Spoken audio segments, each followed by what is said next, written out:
కృష్ణునికి అర్పించి భక్తిగా పూజలు చేయుచుండెను. విష్ణు చిత్తుని భక్తిని చూసి విష్ణు భక్తులలో ప్రసిద్ధి పొందిన ఆళ్వారులుగా కీర్తించి పెరియాళ్వారుగా బిరుదునొసగిరి. గోదాదేవి వందనము, ధరణి పుత్రిక వందనము, శ్రీరంగనాయకి వందనము, మంగళ దీపిక వందనము. పెరియాళ్వారులు ఒకనాడు తులసి మొక్కలకు పాదులు తీయుచు ఆశ్చర్యముగా అచటగాంచెను పాలుగారు చిన్నారి పాపను. అచట దొరికిన చిన్నారి పాపను దైవ ప్రసాదముగా భావించి కోదై అను నామముతో గారాభముగా పెంచసాగెను. గోదాదేవి వందనము, ధరణి పుత్రిక వందనము, శ్రీరంగనాయకి వందనము, మంగళ దీపిక వందనము.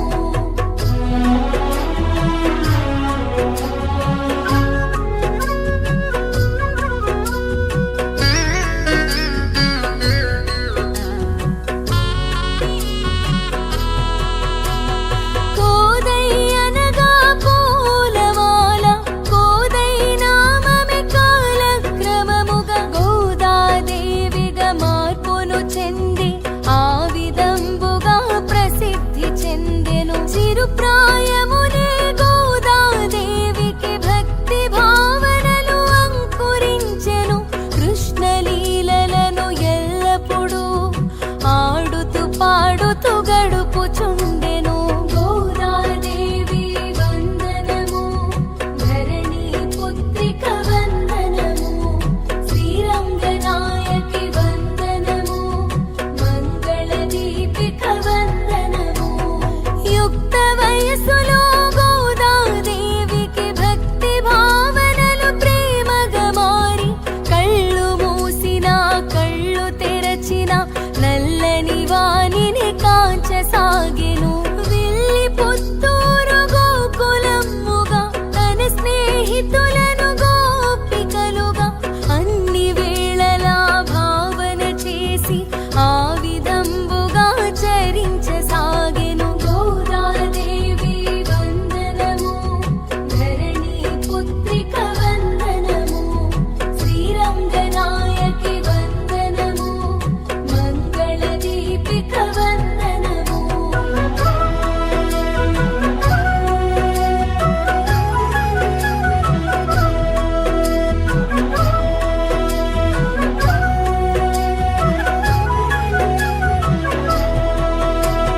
విష్ణు చిత్తుడు భగవంతునికై రూపొందించిన పూలమాలలను గోదాదేవి ముందుగా ధరించి తనలో కృష్ణుని గాంచి మురిసెను. ఈ దృశ్యమును విష్ణు చిత్తుడు ఒక దినమునందు కన్నుల కాంచి జరిగినది అపచారమని తలచి ఎంతయో చింతించే. గోదాదేవి వందనము, ధరణి పుత్రిక వందనము, శ్రీరంగనాయకి వందనము, మంగళ దీపిక వందనము. కలలో కాంచిన విష్ణు చిత్తునకు శ్రీకృష్ణుడు తన మోదము తెలిపే. గోదా ధరించు పూలమాలలు ప్రీతి పాత్రమని వివరించే. వివరము నెరిగిన గోదాదేవి శ్రీకృష్ణుని తన పతిగా కోరి చెలికత్తెలను కలుపుకొని కాత్యాయని వ్రతమాచరించెను. గోదాదేవి వందనము, ధరణి పుత్రిక వందనము, శ్రీరంగనాయకి వందనము, మంగళ దీపిక వందనము.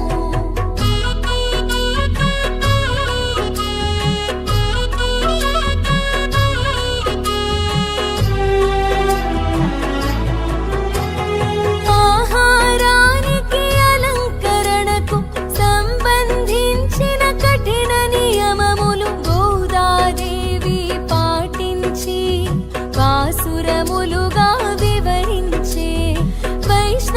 భక్తుల గృహములలో తిరుప్పావైగా వినిపించే గీతములే పాసురమ్ములు ఉపనిషత్తుల సారములు. గోదాదేవి వందనము, ధరణి పుత్రిక వందనము, శ్రీరంగనాయకి వందనము, మంగళ దీపిక వందనము. అమిత ప్రేమకు లొంగిన కృష్ణుడు విష్ణు చిత్తునకు కనిపించి గోదాదేవికి శ్రీరంగమునకు తోడ్కొని రమ్మని వివరించే. శ్రీరంగములో అర్చకులకును గోదాదేవితో తన పరిణయము నిర్ణయమును ఎరిగించా. అందరూ నందము పొందిరట. గోదాదేవి వందనము, ధరణి పుత్రిక వందనము, శ్రీరంగనాయకి వందనము, మంగళ దీపిక వందనము.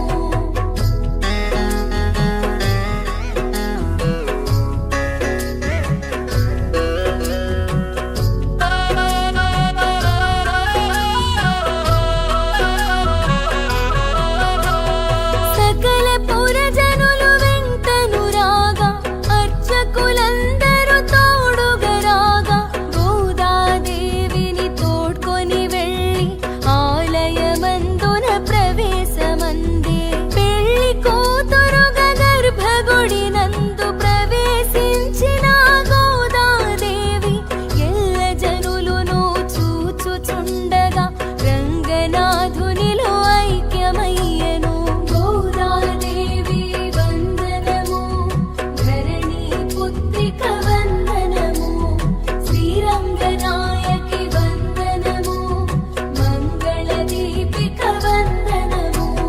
శ్రీవిల్లి పుత్తూరు నందు అమ్మవారిని ఉత్సవమూర్తిగా రంగనాథుడు మలిచిన పిదప తాను కలిసెను ఉత్సవమూర్తిగా. అవతారమూర్తి శ్రీరామచంద్రుని ఇలవేల్పు శ్రీరంగనాథుడు శ్రీరంగనాథుని పరిణయమాడి గోదాదేవియు ఇలవేల్పయ్యెను. గోదాదేవి వందనము, ధరణి పుత్రిక వందనము, శ్రీరంగనాయకి వందనము. అంటే ఎనిమిదవ గోపికని నమ్మాలి గారు చెప్తూ ఉంటారు. ఈ గోపిక చాలా జ్ఞాన సంపద కలిగినటువంటి గోపికనది. ఈమెను అమ్మవారు వర్ణించారు. ఆమె కళ్ళు ఎలా ఉన్నాయట అంటే తామర రేకుల లాంటి కళ్ళు కలదండి. చాలా అందంగా ఉంది అని వర్ణిస్తూ చెప్పారు. తర్వాత ఈ భాషణంలో పల్లెటూరు వర్ణన చాలా ఉంది.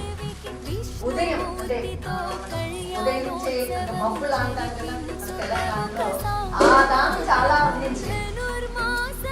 వేగు చుక్క అంటే శుక్రుడు ఉదయిస్తూ ఉన్నాడు. శుక్రుడు మనం వేగు చుక్క అంటాం. చుక్క పడిచిందిరా లేవురా అంటాం. అట్లా వేగు చుక్క శుక్రుడు వచ్చాడు, గురుడు అస్తమిస్తున్నాడు అన్నాడు. అంటే గురుడు చీకటి అంటే రాత్రి సమయంలో గురుడు ఉంటాడని, ఉదయం ఏమో వేగు చుక్క పొడుస్తుంది అని చెప్తారు. ఇక్కడ అమ్మవారు వేగు చుక్క పొడిచి శుక్రుడు వస్తున్నాడు, గురుడు అస్తమిస్తున్నాడు అని చెప్తున్నారు. గురుడు అంటే జ్ఞానితో పోలుస్తారు, శుక్రుడేమో భక్తితో పోలుస్తారు. అంటే ఇక్కడ అంతర్ధానంగా ఏంటి అంటే మనం భక్తిలోకి వెళ్ళాలి. ఉదయం అంటే మబ్బుల వచ్చింది, ఉదయం వచ్చింది, పొద్దున తెల్లవారుతోంది కాబట్టి మనం భక్తిలోకి మునిగిపోవాలి. జ్ఞాని నాకే బాగా జ్ఞానం ఉందని, అహంకారం ఉంటుందని గురువుని కొంచెం అహంకారంతో పోలుస్తారన్నమాట. అహంకారం వదిలి వెళ్ళాలి, మన జ్ఞానాన్ని భక్తిలోకి వెళ్ళాలి అని ఈ పాశురంలో చెప్తుంది. ఇంకా ఏం చెప్తుంది, మరి ఇంత తెల్లవారుతుంది కదా, ఇంకా నువ్వు మొద్దు నిద్రగా ఎందుకు ఉంటున్నావు? నీకు అందమైన కళ్ళు ఇచ్చింది ఎందుకని? నువ్వేమనుకుంటున్నావు, నేను నా ఒక్కదాన్నే నేను భక్తిలో లీనమైపోతున్నా, కృష్ణుని ఆస్వాదిస్తున్నాను అనుకుంటున్నావు. అది తప్పు. మౌనంగా అనేది నమ్మాలి గారు కూడా మౌనంగా ఉండేవాడట, అంటే భక్తిలో లీనమైపోయేవాడు. అంటే మనకు తెలిసింది, ఇక్కడ అమ్మవారు ఏం చెప్తున్నారంటే మనకు తెలిసింది 10 మందికి చెప్పాలి అంటున్నాడు. అంటే మామూలుగా లౌకిక అలౌకిక భక్తి అని రెండు ఉంటాయి కదా. ఇక్కడ ఈ అమ్మవారు జ్ఞానేంద్రియాలు మనకి ఇచ్చాడు కదా. ఆ జ్ఞానేంద్రియాల ద్వారా ఎందుకు ఇచ్చాడు? జ్ఞానేంద్రియాలు కన్ను ఇచ్చాడు. ఆ కన్ను స్వామివారిని చూడడం కోసమే. మూసుకొని నువ్వు చూడడం కాదు, స్వామివారిని తెరిచి చూడు. చెవి ఇచ్చాడు. ఎందుకు ఇచ్చాడు? మంచిని వినమని. నోరిచ్చాడు ఎందుకు? మంచిని మాట్లాడడం కోసమే. కానీ దేని మాట్లాడాలి? మంచి. అలానే వినడం కూడా ఏం వినాలి?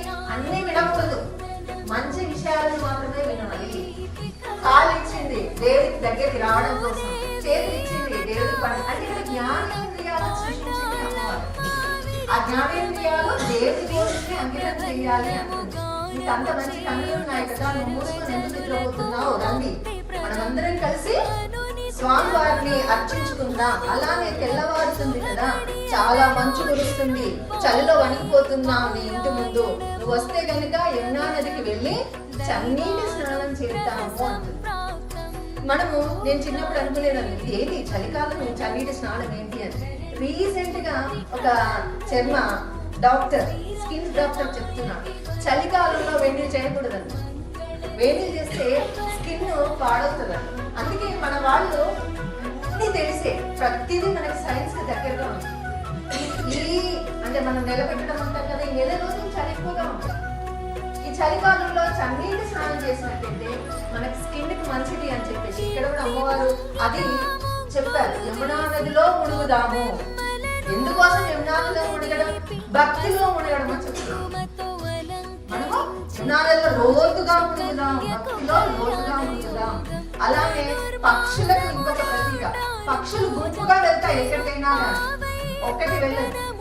అలానే ఐక్యమత్యంగా మనమందరం కూడా కలిసి చేద్దాము. కలిసి చేసినట్లయితే ఎక్కువ పుణ్యం లభిస్తుంది అని చెప్పి ఈ భాషణంలో చెప్పడం జరిగింది. జై శ్రీమన్నారాయణ.